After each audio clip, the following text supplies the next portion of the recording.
लोकसभा और राज्यों की विधानसभा के सहित विभिन्न निकायों के एक साथ चुनाव कराने के मुद्दे पर पूर्व राष्ट्रपति रामनाथ कोविंद की अध्यक्षता वाली उच्च स्तरीय समिति ने आज एक राष्ट्र एक चुनाव पर अपनी रिपोर्ट सौंपी। ये रिपोर्ट राष्ट्रपति द्रौपदी मुर्मू को सौंपी गई है। रामनाथ कोविंद की अगुवाई वाली समिति ने राष्ट्रपति भवन में द्रौपदी मुर्मू से मुलाकात की। इस दौरान गृह मंत्री अमित शाह भी मौजूद रहे। समिति ने एक राष्ट्र एक चुनाव पर अपनी रिपोर्ट राष्ट्रपति द्रौपदी मुर्मू को सौंपी। रिपोर्ट 18,626 पन्नों की है। इसमें पिछले 191 दिनों के हितधारकों, विशेषज्ञों और अनुसंधान कार्य के साथ व्यापक परामर्श का नतीजा शामिल है। एक साथ चुनाव कराने संबंधी उच्च स्तरीय समिति ने एक साथ चुनाव कराने के लिए 2 चरणों वाले दृष्टिकोण की सिफारिश की है। समिति की रिपोर्ट में कहा गया है कि पहले चरण के रूप में लोकसभा और विधानसभाओं के लिए एक साथ चुनाव कराए जा सकते हैं। इसके बाद 100 दिन के अंदर दूसरे चरण में स्थानीय निकायों के चुनाव कराए जा सकते हैं। समिति ने एक साथ चुनाव कराने के लिए उपकरणों, कर्मचारियों और सुरक्षा बलों संबंधी जरूरतों के लिए पहले से योजना बनाने की सिफारिश की। इसके साथ ही निर्वाचन आयोग लोकसभा, विधानसभा, स्थानीय निकाय चुनाव के लिए राज्य चुनाव अधिकारियों के परामर्श से एकल मतदाता सूची, मतदाता पहचान पत्र तैयार करेगा।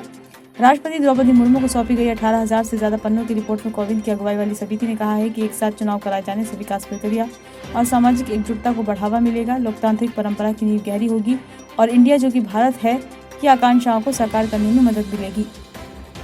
समिति ने सिफारिश की है कि भारत निर्वाचन आयोग राज्य चुनाव अधिकारियों के परामर्श से एकल मतदाता सूची और मतदाता पहचान पत्र तैयार करे। समिति ने कई संवैधानिक संशोधन की सिफारिश की है, जिनमें से ज्यादातर के लिए राज्यों के अनुमोदन की जरूरत नहीं होगी। फिलहाल भारत निर्वाचन आयोग लोकसभा और विधानसभा चुनावों के लिए जिम्मेदार है, जबकि निकायों और पंचायतों के चुनावों का प्रबंधन राज्य चुनाव आयोग द्वारा किया जाता है।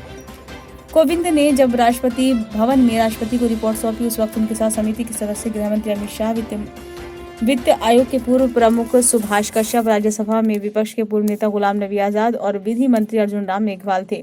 एक बयान में कहा गया है कि ये रिपोर्ट 2 सितंबर 2023 को समिति गठन के हितधारकों, विशेषज्ञों के साथ व्यापक परामर्श और 191 दिनों के शोध कार्य के बाद तैयार की गई है। इससे पहले समिति के एक सदस्य ने नाम न छापने की शर्त पर इस बात की पुष्टि की थी कि समिति 2029 में एक साथ चुनाव कराने का सुझाव देगी, साथ ही इससे संबंधित प्रक्रियात्मक और तार्किक मुद्दों पर चर्चा करेगी।